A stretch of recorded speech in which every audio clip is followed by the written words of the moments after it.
바울이 아덴에서 그들을 기다리다가 그 성에 우상이 가득한 것을 보고 마음에 격분하여 해당에서는 유대인과 경건한 사람들과 또 장터에서는 날마다 만나는 사람들과 변론하니 어떤 에피쿠로스와 스토아 철학자들도 바울과 쟁론할세 어떤 사람은 이르되 이 말쟁이가 무슨 말을 하고자 하느냐 하고 어떤 사람은 이르되 이방 신들을 전하는 사람인가 보다 하니 이는 바울이 예수와 부활을 전하기 때문이로라.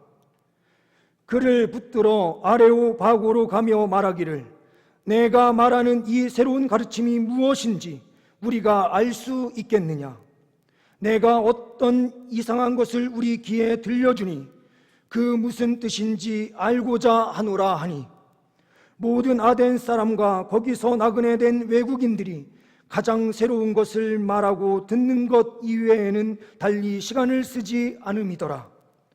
바울이 아레오바고 가운데 서서 말하되 아덴 사람들아 너희를 보니 범사에 종교심이 많도다. 내가 두루 다니며 너희가 위하는 것들을 보다가 알지 못하는 신에게라고 새긴 단도 보았으니 그런즉 너희가 알지 못하고 위하는 그것을 내가 너희에게 알게 하리라. 아멘. 먼저 우리 옆에 분들과 함께 인사하는 시간을 갖도록 하겠습니다. 사랑합니다. 한 번 더 인사할까요? 메리 크리스마스.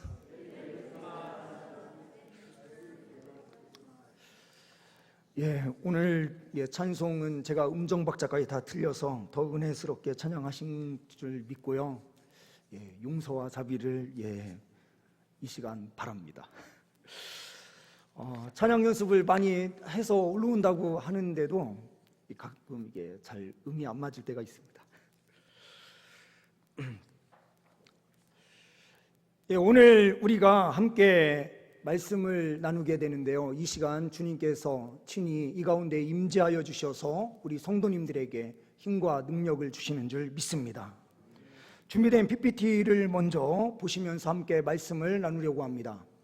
제가 약간 그림을 살짝 잘못 그린 것 같기도 합니다. 2차 전도 여행은 안디옥에서 출발하는데 그림이 예루살렘에서 출발하는 걸로 약간 제가 잘못 그려놨어요. 그래서 이 부분은 약간 이해하시면서 이스라엘보다 약간 위에서 출발한다 이렇게 생각하시면 되겠습니다.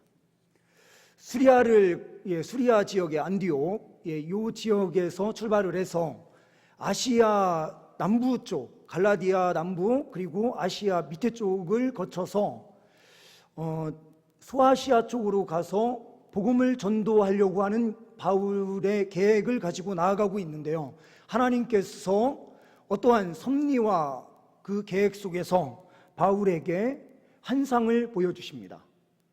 바로 유럽 사람인 빌립보 사람이 환상과 건대 나타나서 우리에게 와서 도우라 라고 하는 그 환상을 보고 배를 타고 빌립보로 넘어가게 됩니다. 에게해를 건너서 빌립보를 거쳐서 밑에 해안도로 쪽을 거치면서 아가야와 그리고 그 밑에 쪽에 있는 아덴, 그리스, 지금 아테네에 도착하게 됩니다. 다음 페이지를 보시게 되면은요, 이것은 그리스에 있는 파르테논 신전입니다. 이 신전은 어떻게 보면 그리스의 우상 숭배의 가장 절정을 보여주는 신전이다라고 볼 수 있습니다.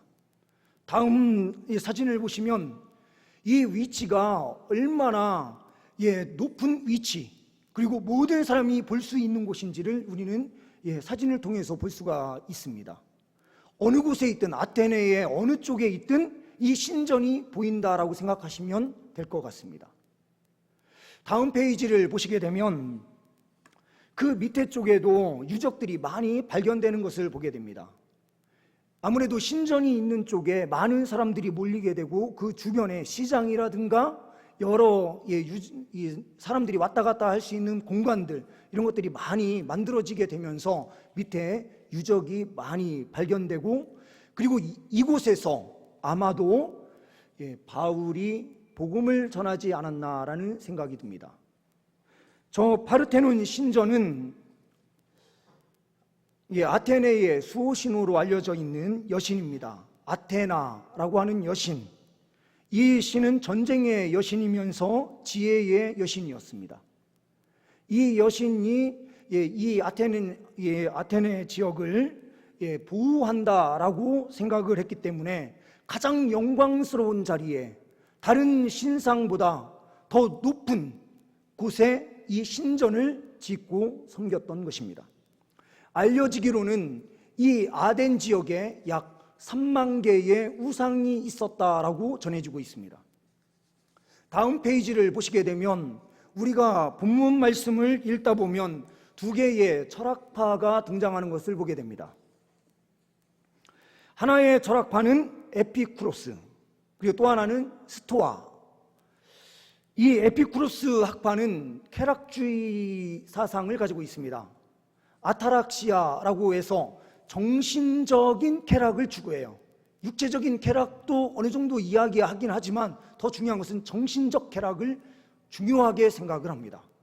그리고 신은 존재하고 있지만 이 신은 이 세상을 창조해놓고 이 세상 가운데 있는 것이 아니라 이 세상에서 떠나서 멀리에서 관찰만 하는 신 정도로 이 신개념을 가지고 있습니다. 스토아 학파는 이 에피쿠로스 학파와 정반대의 철학이다라고 볼 수 있습니다. 금욕주의이면서 만인 동등주의, 그리고 하나님을 세계 정신 정도로 이해하기 때문에 이 세계에 있는 모든 것이 신이다라고 보는 범신론적인 사상을 가지고 있습니다. 우리가 이 부분을 이해하면서 본문을 보게 되면은 바울이 이 부분을 철저하게 생각을 하고 말씀을 선포하고 있다는 사실을 우리는 발견하게 됩니다. 우리는 이 세상을 살아가면서요, PPT는 내려주셔도 됩니다. 어떤 곳에서 우리가 격분하느냐, 그걸 보면 그 사람의 정신을 알 수가 있습니다. 관심사가 뭔지를 볼 수가 있습니다. 이 세상을 우리가 보면은 지금 이 땅 대한민국에서 펼쳐지는 이 상황을 보게 되면 추미애와 윤석열, 이 두 부분으로 어떻게 보면 정치 색깔이 확실하게 갈려지고요, 어느 쪽에 격분하느냐에 따라서 그 사람을 분명하게 볼 수가 있습니다. 그 사람의 관심사와 그 사람이 추구하는 방향을 분명하게 알 수 있죠. 돈에 관심 있는 사람은 돈에 격분하게 되어 있고, 성적인 부분에 따라가는 그 사람들은 성적인 부분에 격분하게 되어 있는 것입니다. 그 사람이 격분하는 그 곳이 바로 그 사람의 모든 것을 보여주는 곳이다라고 볼 수 있습니다. 그런데 우리 인간들은 살아가다 보면 격분하지 말아야 될 곳에 격분하면서 살아갈 때가 너무나 많습니다. 우리 성도님들께서는 어느 곳에 격분하십니까? 집에서 설거지를 누가 하느냐로 격분하시나요? 아니면 무엇 때문에 격분을 하시는지는 모르겠습니다. 각자가 격분하는 그 부분이 분명하게 있기에 그 부분은 누구보다도 자기 자신이 자기를 잘 알 것이다 라고 생각이 듭니다.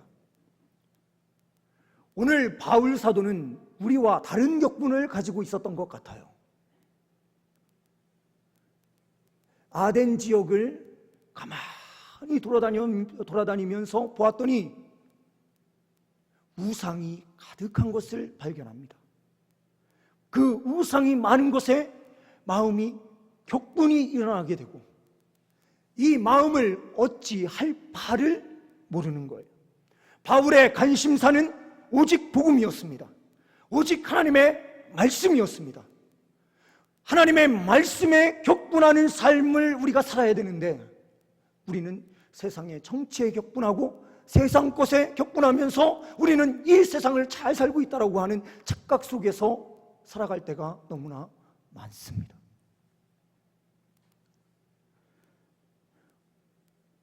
우리는 정말 복음을 위해서, 하나님을 위해서 하나님 말씀을 위해서 격분하고 있나요? 요즘 도대체 우리가 무슨 정신으로 우리가 살아가는지를 잘 모르겠습니다.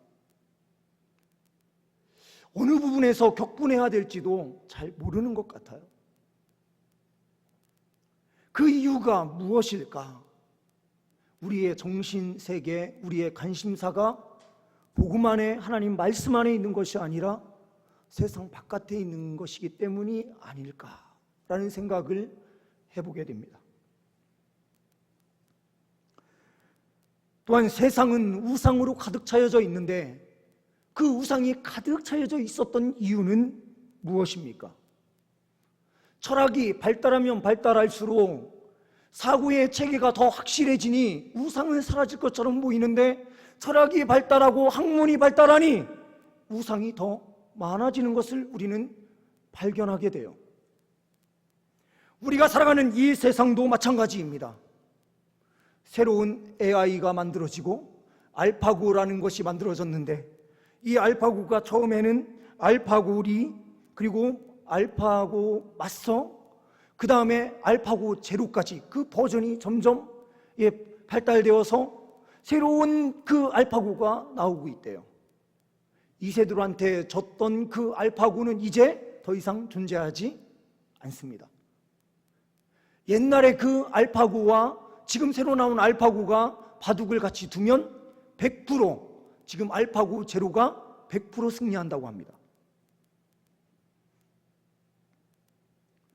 새로운 것이 만들어지면 어떠한 일이 벌어집니까? 지금 이 시대에요, 많은 사람들이 이렇게 이야기합니다. 바둑의 신 알파고. 지금은 우리가 바둑에만 초점이 맞춰져 있지만 알파고는 우리보다 더 천재일 가능성이 매우 높습니다. 자기 스스로 학습을 시작하였고 잘못된 오류를 철저하게 걸러내고 새로운 것을 만들어냅니다. 앞으로 이 알파고는 우리에게 어떠한 영향력을 미칠지 아무도 모릅니다. 그러니 우리보다 더 완벽한 존재인 알파고를 신적인 존재로 앞으로 섬기며 사는 시대가 오지 않을까라는 그런 생각이 들 정도입니다. 오늘 18절 말씀에 에피쿠로스와 스토아 철학자가 나오는데, 이 철학은 결국에는 그 사람들의 정신이었고 그 사람들의 신념이었습니다.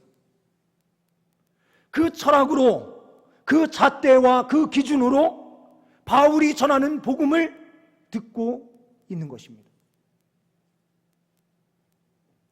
우리는요, 늘 항상 새로운 것을 듣고 싶어 합니다. 저도 다른 목사님들의 설교를 많이 들으면서 정말 좀 새로운 해석을 하는 분들, 그리고 좋은 적용을 하는 분들 있지 않을까 하면서 돌아다니다가 어느 순간인가 정말 새로운 해석, 너무나도 좋은 해석인 것 같다라는 생각이 드는 그 적용점이 탁 나오게 되면 이 안에 기분 좋게 하는 어떤 호르몬이 꽉 분출되는 것 같은 그 행복과 즐거움이 확 몰려올 때가 있어요. 우리는 새로운 것을 추구합니다.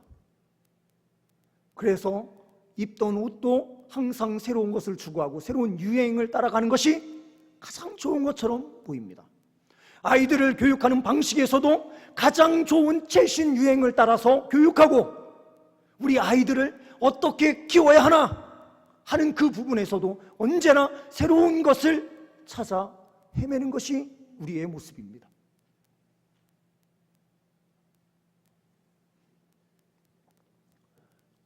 오늘 바울이 선포하는 복음이 그들에게는 새로운 지식이었습니다.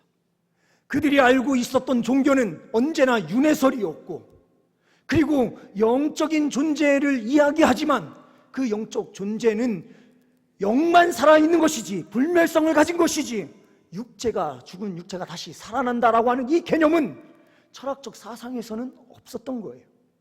그러니 죽은 몸이 다시 살아난다고 하는 이 부활의 메시지가 선포되는 순간 그들은 새로운 무엇인가 보다라고 생각을 했던 거죠.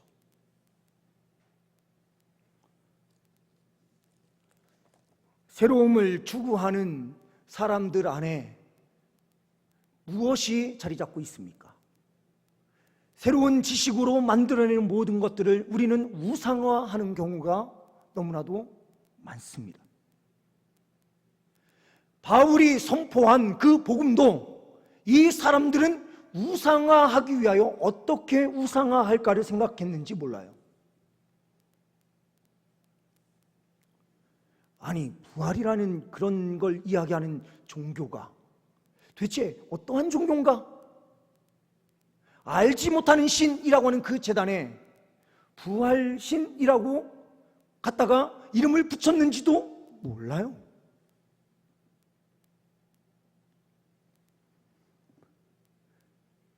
이 세상의 굴레를 떨쳐버리고 새로운 힘과 능력을 공급받기 위해서는 우리는 어떠한 길로 나아가야 합니까?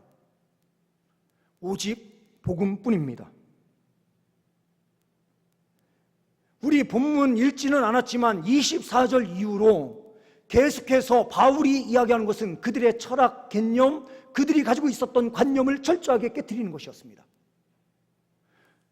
24절 말씀 이후에 보게 되면 천지 만물을 창조하신 창조주에 대하여 이야기하는데 그 창조주가 이 세상의 주제가 되신다는 거예요. 이 세상의 모든 것을 지고 움직이시는 하나님이시다.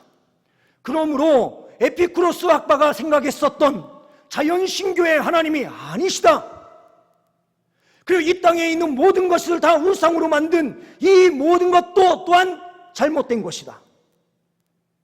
하나님은 유일하신 하나님이시고 그 하나님이 이 땅에 오셔서 십자가에 죽으시고 부활하심을 통하여 하나님의 새로운 역사를 우리 가운데 베풀어 주신 전능한 하나님이시다.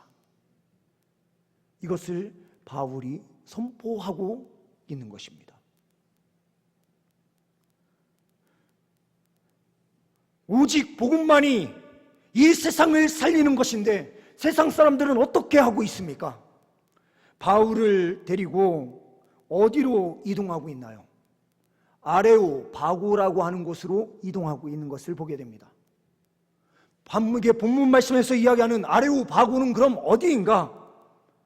이것은 언덕이라고 하는 파구스가 뒤에 붙은 단어예요. 앞에 있는 아레오라고 하는 단어, 이 아레오는 어떠한 존재인가 우리가 보게 되면 이것도 바로 우상입니다.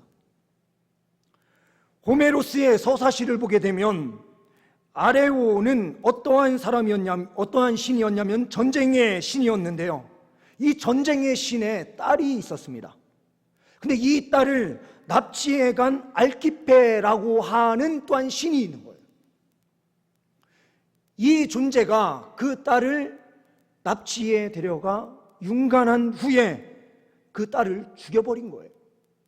그래서 화가 난 이 아레오 신은 이 알키페에게 가서 알키페를 죽여버립니다. 그러니 신들끼리 같이 모여서 재판이 벌어져요. 누가 죄를 지은 것이냐, 누가 죄가 없는 것이냐 하는 그 재판을 여는데 그 재판 장소가 어디였냐면 바로 아레오바고였습니다.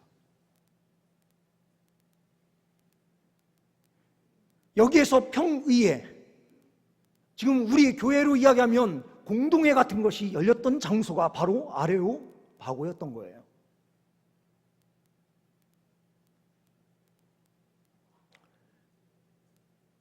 그 아레오바고에서 사람들은 무엇을 하고 있습니까? 그곳에 바울을 세워놓고 바울이 전하는 우리가 지금까지 듣지 못한 그 이야기를 한번 해보아라 라고 하는데 마치 복음을 재판하는 대상으로 삼고 그 세상의 철학자들이 둘러앉아서 바울의 그 이야기를 경청하고 있는 것처럼 보이는 거예요. 세상은 주님의 교회를 놓고 이러한 관점으로 보는 거예요. 교회를 세워놓고 그 교회가 도대체 어떠한 모습으로 있는가? 그들이 전하는 복음이 어떠한 복음인가? 우리는 전혀 이해하지 못하는 복음인데 정말 새로운 이야기인 것 같아 하면서 그 이야기를 경청하려고 하지만 그 경청하는 이유는 무엇이냐면 자기의 생각을 내려놓고 그 종교를 믿기 위함이 아닌 거예요.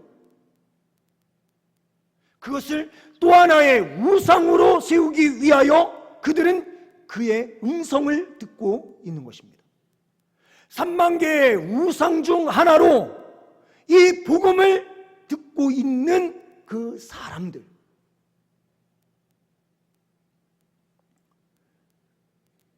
그럼 우리는 어떻습니까?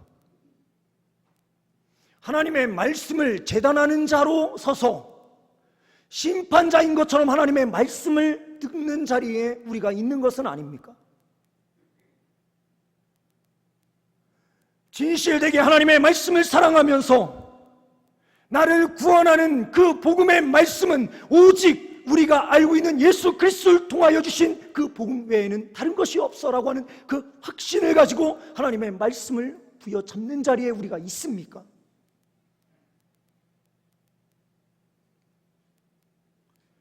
혹시라도 지금 세상 사람들과 같이 우리의 모습이 새로운 말씀만 추구하면서 지식적인 그 풍족함만 채우기 위하여 하나님의 말씀을 듣고 있지 실천하는 삶은 전혀 없는 우리의 모습은 혹시 있지는 않습니까? 복음을 철저하게 관념과 철학으로 만들면서 이 세상에 하나님이 없는, 마치 이 하나님께서 저 멀리 떨어져 있는 자연신교와 같이 우리가 만드는 것은 아닙니까? 우리가 에피쿠로스 학파의 그 후예가 될 수도 있고요, 스토아 학파의 후예가 될 수도 있어요. 성령 충만함이 우리에게 어떠한 쾌락만 갖다 주는 것으로 착각하면서 쾌락주의로 빠질 수도 있고요, 하나님의 말씀대로 우리가 금식하는 걸로 나가야 돼 하면서 우리가 철저하게 금욕주의로 나갈 수 있는 오류도 우리 안에 있어요. 우리 성도님들은 어떠한 모습으로 복음을 받아들이고 있습니까? 복음은 우리의 삶에 무엇입니까?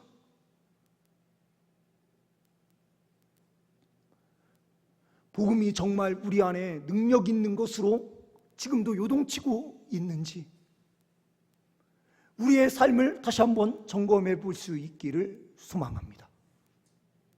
또한 우리는 바울의 모습을 통하여 분명하게 발견하는 하나가 있습니다. 다른 곳에서는 항상 동역자들과 함께하고 있었습니다. 실라와 디모데. 그런데 이곳에서는, 아테네에서는 바울 혼자서 그 동역자들을 기다리고 있는 것으로 오늘 읽은 16절 말씀에 나타나는 것을 우리는 보게 돼요. 바울은 혼자 있을 때도 끊임없이 주님의 복음을 선포합니다. 우리가 하나님의 말씀을 선포하지 않고 하나님의 말씀대로 사는 삶이 없으면 기독교가 가지고 있는 그 복음도 죽은 관념적인 철학적 사상밖에 되지 않는 거예요.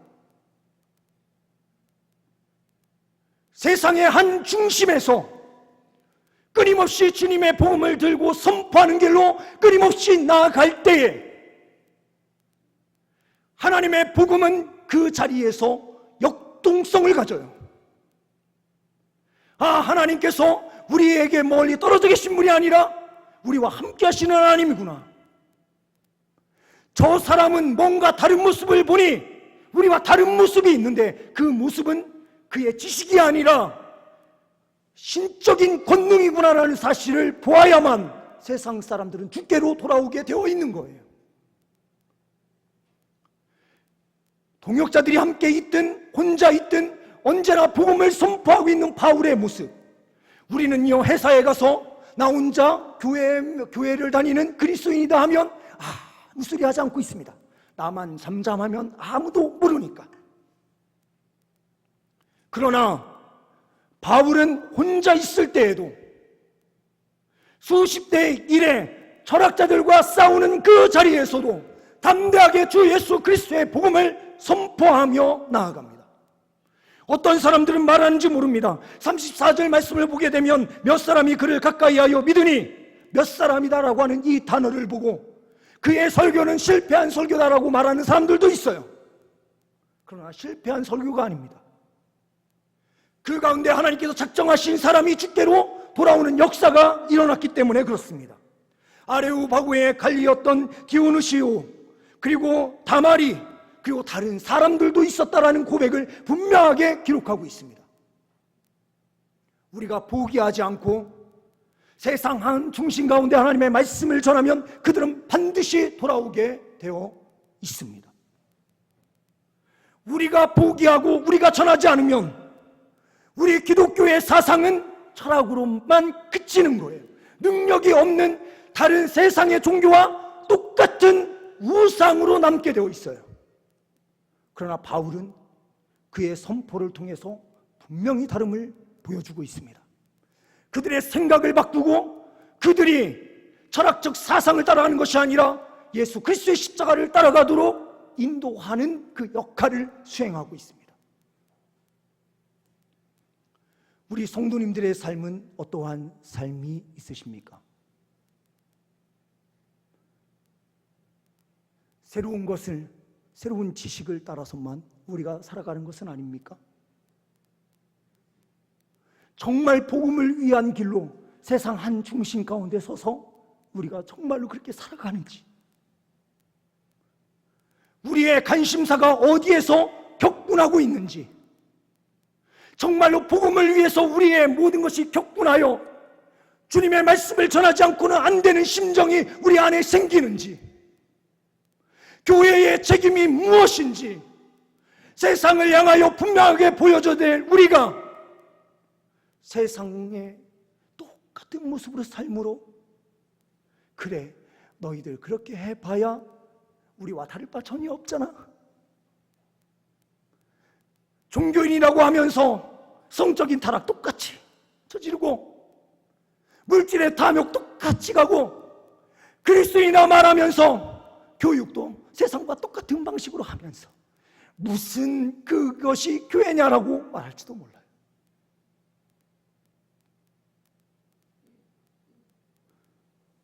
철저하게 주 예수 그리스도의 복음을 따를 때 우리는 승리할 수 있습니다.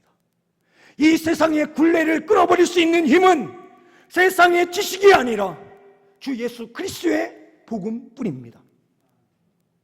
이 세상에 참다운 소망과 희망을 줄 수 있는 길은 무엇입니까? 그들이 믿는 지식의 우상, 그들이 따르고 있는 물질의 우상, 그들이 따르고 있는 성적인 우상, 이 모든 것을 버리게 할 수 있는 그 힘이 어디에 있습니까? 우리의 입술의 말에 있는 것이 아니라 하나님의 말씀에 있는 것입니다. 예수 그리스도의 복음을 담대히 선포하고 전할 때에 이 세상은 주께로 돌아오게 되어 있습니다. 우리가 얼마나 담대함을 가지고 바울과 같이 그 심정을 가지고 주 예수 그리스도의 복음을 전하느냐 전하지 않느냐에 따라서 교회의 그 승과 패는 완전히 결정되는 것입니다. 앞으로 교회가 존립하느냐 존립할 수 없느냐, 이 부분은 우리가 어떠한 모습으로 세상 가운데 나아가서 하나님의 말씀을 실천하느냐 실천하지 않느냐에 달려 있습니다. 우리는 걱정만 하고 있습니다. 때로는 기도만 하고 있습니다. 삶 속에서 하나님의 말씀, 하나님의 공의의 말씀을 따르려고 전혀 하지 않습니다. 세상의 가치관과 다른 모습을 보여주려고도 전혀 하지 않습니다. 하나님께서 이 시간 우리에게 요구하시는 것이 무엇입니까? 하나님께서는 우리에게 요구하시는 그것은 십자가의 길을 따르라 라고 명령하시는 것입니다. 세상에 나가서 두려워하지 마십시오. 우리는 예수 그리스도를 끊임없이 선포하고 전해야 합니다. 그럴 때에 세상은 변화됩니다. 작은 변화인 것처럼 보이지만 한 사람 한 사람을 하나님께서 변화시키는 능력으로 함께 하시는 것을 직접 발견하게 되실 것입니다. 이러한 체험이 우리 온 성도님들 위해 있으시기를 간절히 소망합니다. 기도하십니다. 하나님 아버지 감사합니다. 이 세상을 쫓는 삶이 아닌 예수 그리스도의 십자가를 따르는 삶이 우리의 삶이 되게 하여 주옵소서.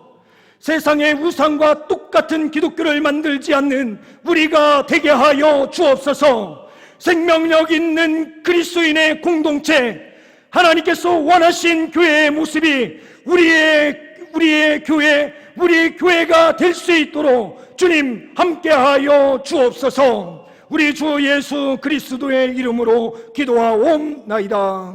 아멘.